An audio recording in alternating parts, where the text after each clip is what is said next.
بەلاغی کۆتایی کۆبوونەوەی نائاسایی ئەنجومەنی سەرکردایەتی یەکگرتووی ئیسلامی کوردستان. ئەنجومەنی سەرکردایەتی یەکگرتووی ئیسلامی کوردستان کۆبوونەوەیەکی نائاسایی گرێدا دید و هەڵوێستی یەکگرتووی ئیسلامی کوردستانی لەسەر ئەم پرسە لەم چەند خاڵەی خوارەوەدا خستە ڕوو. یەکەم، کۆبوونەوە داوا دەکات لیژنەیەک لە پەرلەمانی کوردستان پێک بهێنرێت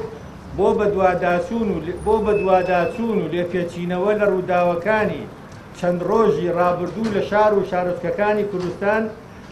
هەروەک کۆبوونەوە داوا دەکات حکوومەت بە خێرایی وەڵامی داواڕەواکانی خۆپیشاندەران بداتەوە بە دابینکردنی موچە لە کاتی خۆیدا و باشکردنی باری بژێوی و خزمەتگوزاریەکان بە شێوەیەکی گشتی.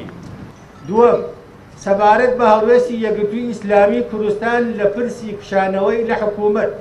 کۆبوونەوە بە پێویستی زانی لەو بارەیەوە یەکگرتوو هەڵوێست لە بەرژەوەندی باشکردنی بژێوی هاوڵاتیان وەربگرێ و بیبەستێتەوە بەو مەسەلەیەوە. بۆیە بڕیاریدا سەقفێکی زەمەنی دیاریکراو تا 15/1/2018 وەک مۆڵەتێک بدات بە حکوومەت و لەو ماوەیەدا شاندێکی یەکگرتووی ئیسلامی کوردستان یادداشتنامەیەک لەبارەی داخوازیەکانی خەڵک و هاوڵاتیان بدات بە حکوومەت و داوای لێ بکات کە بە زووترین کات بڕیاری جدی بۆ جێبەجێکردنیان وەربگرێت.